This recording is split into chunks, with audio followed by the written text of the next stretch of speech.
नमो नमः। आज हम समाज विज्ञान इस विषय में इतिहास विषय के अंतर्गत प्रथम विश्व युद्ध इस विषय पर अध्ययन करेंगे।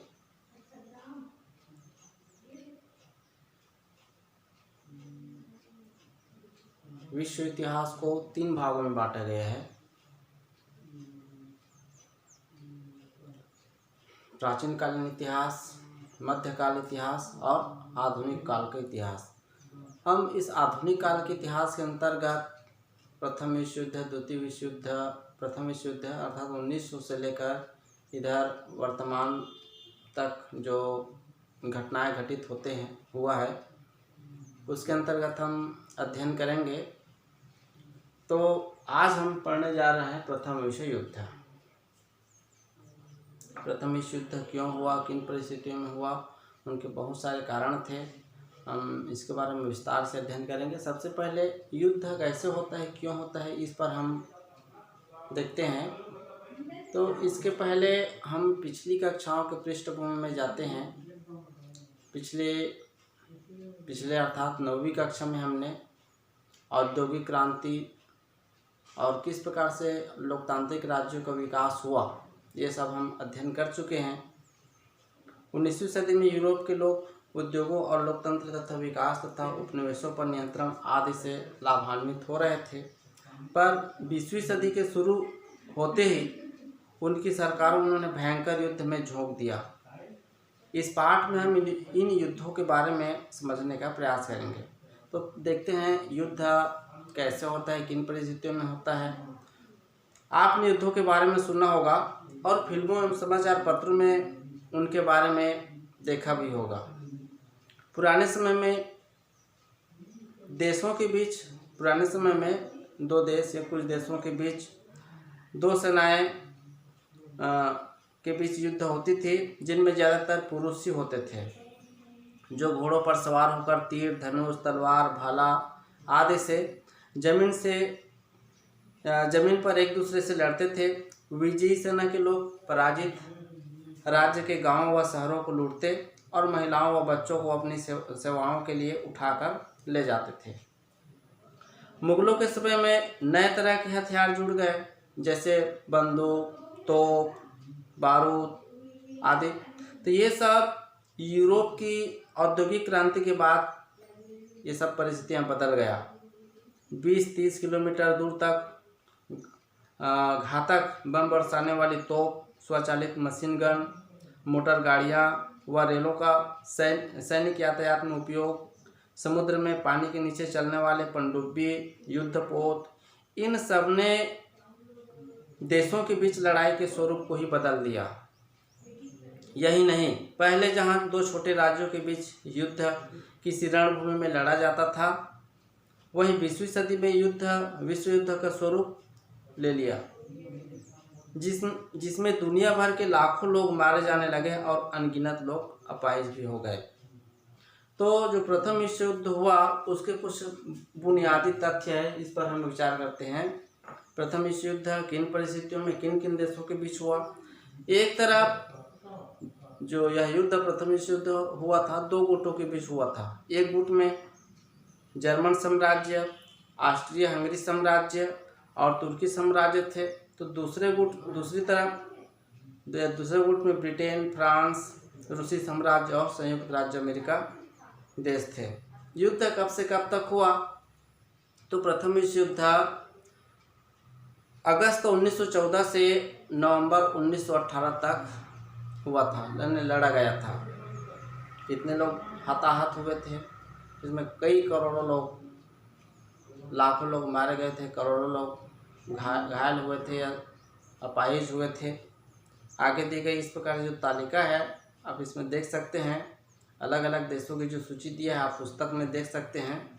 जैसे ऑस्ट्रिया, इनमें सैनिकों की संख्या 78 लाख, मरने वालों की संख्या 12 लाख, घायलों की संख्या 36,20,000 और बंदी बनाए गए या लापता लोगों की संख्या 22 लाख। इस प्रकार से Austria, Britain, France, Germany, Italy, रूस, तुर्की, संयुक्त राज्य अमेरिका ये सब देशों की सूची है। जो सबसे अधिक कहना चाहिए रूस, लगभग रूस में 1,20,00,000 लोग सैनिकों की संख्या थी और उसमें मरने वालों की संख्या थी 17 लाख और घायलों की संख्या 50 लाख के लगभग, और बंदी बनाए गए या लापता लोगों की संख्या ये भी 25 लाख, घायलों की संख्या 50 लाख के लगभग और बंदी बनाए गए या लापता लोगों की संख्या 25 लाख। तो रूस के लोग अधिक हताहत हुए थे, घायल हुए थे, मारे भी गए थे। अलग अलग देशों की सूची है, आप इसमें देख सकते हैं, तालिका में मिलान कर सकते हैं। अब देखते हैं इस विश्व युद्ध क्यों कहते हैं। इसके पहले जितने भी युद्ध हुआ था, कुछ राज्यों के बीच हुआ था, कुछ देशों के बीच हुआ था, तो इसे विश्व युद्ध क्यों नहीं कहा गया। तो यह युद्ध इसके पहले लड़ा गया था, इतने व्यापक या घातक हथियार वाले नहीं थे। इसमें यूरोप के लगभग कुछ देशों को छोड़कर अधिकांश देश शामिल हुए थे और इसका प्रभाव अन्य महाद्वीपों पर भी पड़ा था, इसलिए इसे विश्व युद्ध कहा गया है। देखते हैं, इसमें स्विट्जरलैंड जैसे कुछ देशों को छोड़कर यूरोप के सभी देश शामिल थे। सन 1917 में संयुक्त राज्य अमेरिका भी इसमें सम्मिलित हो गया। अमेरिका यद्यपि बाद में प्रथम विश्व युद्ध 1914 में शुरू हुआ और अमेरिका 1917 में सम्मिलित हुआ, बाद में शामिल हुआ। तो इस प्रकार दो महाद्वीपों पर तो इसका सीधा प्रभाव था, यूरोप और अमेरिका महाद्वीप पर। सन 1914 तक विश्व के लगभग सभी महाद्वीपों पर इन यूरोपीय देशों के उपनिवेश थे। जहाँ भी लड़ाइयाँ हुई वहाँ के संसाधन और लोगों को सैनिक काम में लिया गया। भारत से भी लाखों सैनिकों ने ब्रिटेन के पक्ष में भाग लिया था। इस कारण इस युद्ध का सीधा प्रभाव पूरे विश्व पर पड़ा। यूरोप के नक्शे में ब्रिटेन, फ्रांस, जर्मनी, रूस, तुर्की, ऑस्ट्रिया, हंगरी, इटली आदि देशों को पहचाने। आप यूरोप के मानचित्र में इस प्रकार देख सकते हैं। उन देशों को आप पहचानिए। देखिए,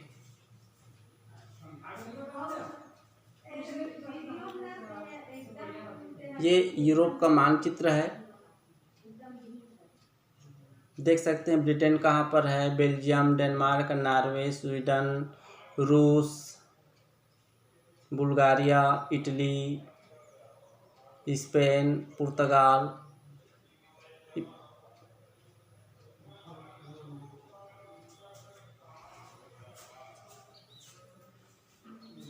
तो इन यूरोपीय देश लगभग यूरोप, अमेरिका तो उत्तरी अमेरिका तो था ही, इसका प्रभाव अन्य देशों पर भी पड़ा। तो हम देखते हैं इस युद्ध का शुरुआत कैसे हुआ। प्रथम विश्व युद्ध की शुरुआत अर्थात इसका तात्कालिक कारण क्या था। एक बहुत छोटी सी घटना से इस युद्ध की शुरुआत हुई। ऑस्ट्रिया हंगरी साम्राज्य की नज़र अपने एक छोटे से पड़ोसी देश सर्बिया पर थी, जिसे वह अपने राज्य में मिलाना चाहता था। इससे सर्बिया के राष्ट्रवादी लोग नाराज थे। वे ऑस्ट्रिया को सबक सिखाना चाहते थे ताकि वह उन पर हमला ना करे। एक ऐसे ही राष्ट्रवादी सर्बियाई ने जून 1914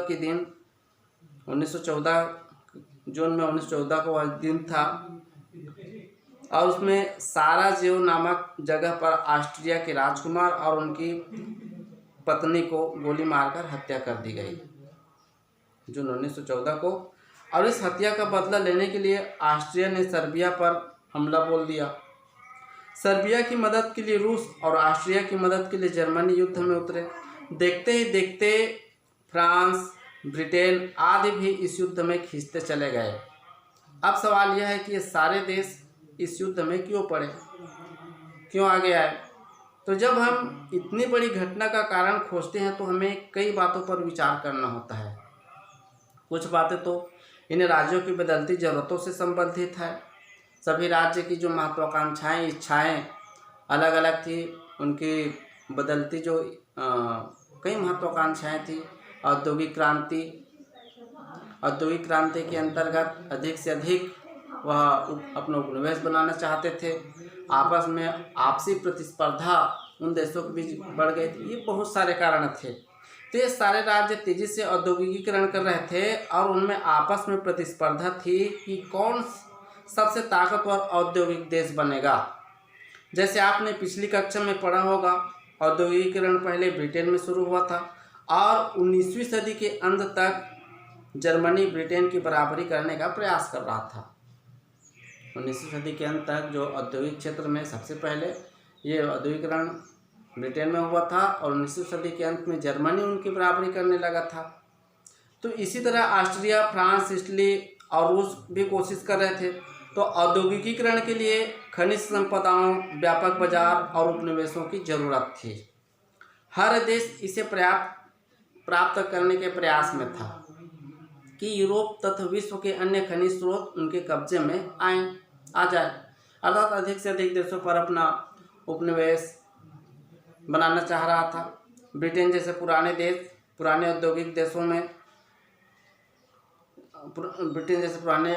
देशों के कब्जे में ये पहले से ही थे, लेकिन जो नए देश विकसित हो रहे थे वे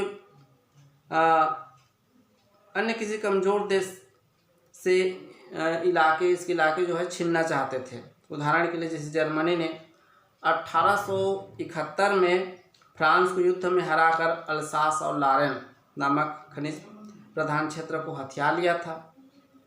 उसने पोलैंड की जमीन पर भी अधिकार कर लिया था। अब वह अपने क्षेत्र को अधिक से अधिक विस्तृत करना चाहता था। लगभग यही हाल फ्रांस, ऑस्ट्रिया, रूस, इटली आदि देशों का था। अर्थात अधिक से अधिक उपनिवेश प्राप्त करने की जो लालसाएं, इच्छाएं थी औद्योगिक क्रांति में, जो उनकी प्रतिस्पर्धाएं बढ़ गई थी, इसी के फलस्वरूप में आपस में प्रतिस्पर्धा बढ़ गए थे। वे किसी न किसी तरीके से अपने अपने क्षेत्र तथा प्रभाव को बढ़ाना चाहते थे। यह तभी संभव था जब वे पहले से स्थापित ब्रिटेन जैसे प्रभावशाली देशों को चुनौती दें। उन दिनों ब्रिटेन का समुद्रों पर एकाधिकार था। यानी ये कहा जाता था कि ब्रिटेन का जो है सूर्य कभी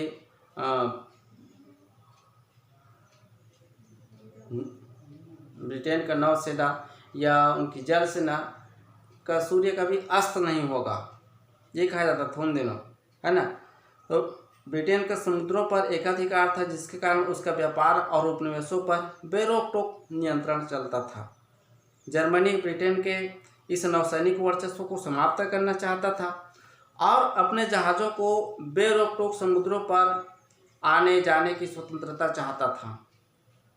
वैसे जर्मनी को केवल उत्तरी सागर के बंदरगाह उपलब्ध थे। अब वह अटलांटिक महासागर, भूमध्य सागर और हिंद महासागर पर भी अपनी पहुंच बनाना चाहता था। अतः स्वाभाविक था कि उनका जो टकराव ब्रिटेन से हो। इसलिए जर्मनी एक शक्तिशाली नौसैनिक बल तैयार कर रहा था जो ब्रिटेन के नौसैनिक ताकत को चुनौती दे सके।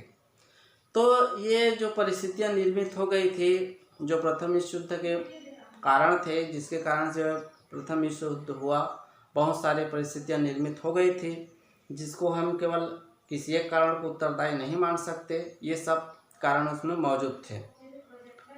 आगे देखते हैं जटिल अंतर्राष्ट्रीय संधियां। 19वीं सदी के अंत से ही यूरोप के देशों के बीच तनाव बढ़ता जा रहा था।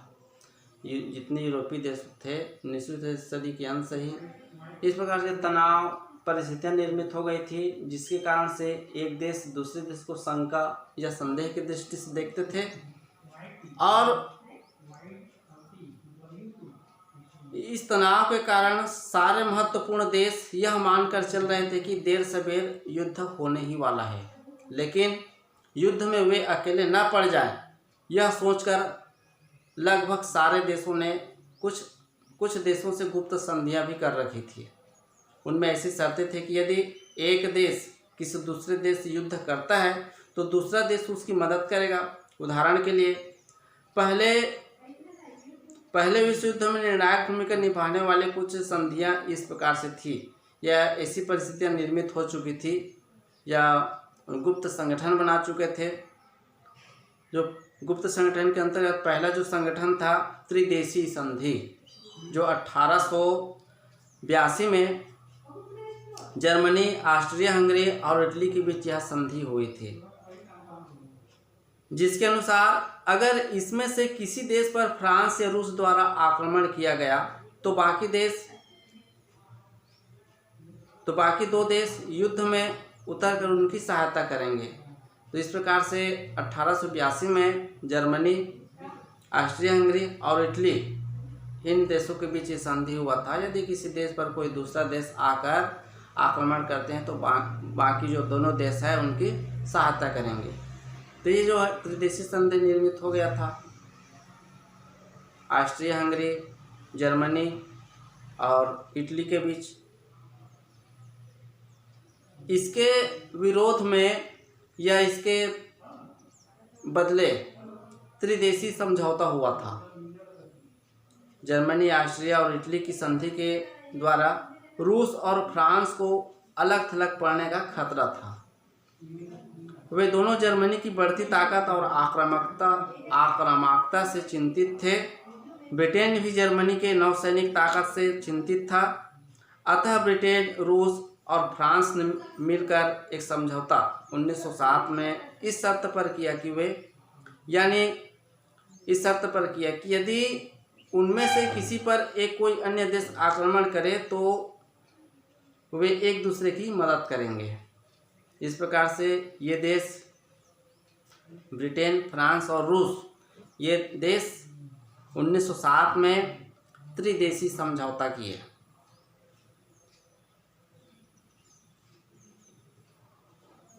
इसके अलावा जर्मनी ने तुर्की साम्राज्य से समझौता किया कि अगर जर्मनी और ऑस्ट्रिया के विरुद्ध रूस युद्ध में उतरेगा तो तुर्की जर्मनी का साथ देगा।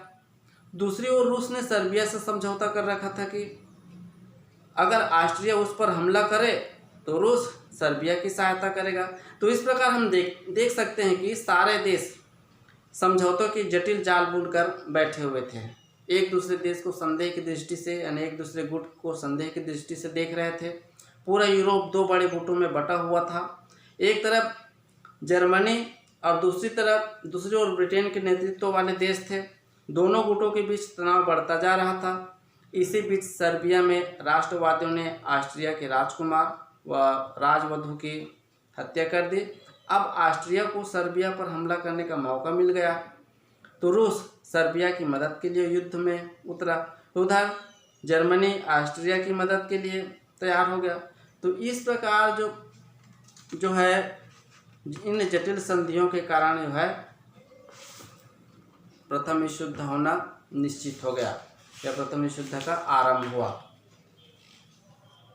आगे देखते हैं अति राष्ट्रवादी भावनाएं और सैन्यवाद। ये भी प्रथम विश्व युद्ध का कारण था, महत्वपूर्ण कारण था, अति राष्ट्रवादी भावनाएं और सैन्यवाद। हम इसको अगले कालखंड में पढ़ेंगे। आप लोग भी, जो आपके पास पुस्तक है, ये जो वीडियो है, ध्यानपूर्वक सुनेंगे, पढ़ेंगे, पुस्तक पढ़ेंगे और कुछ समस्या होगा तो पूछेंगे। धन्यवाद।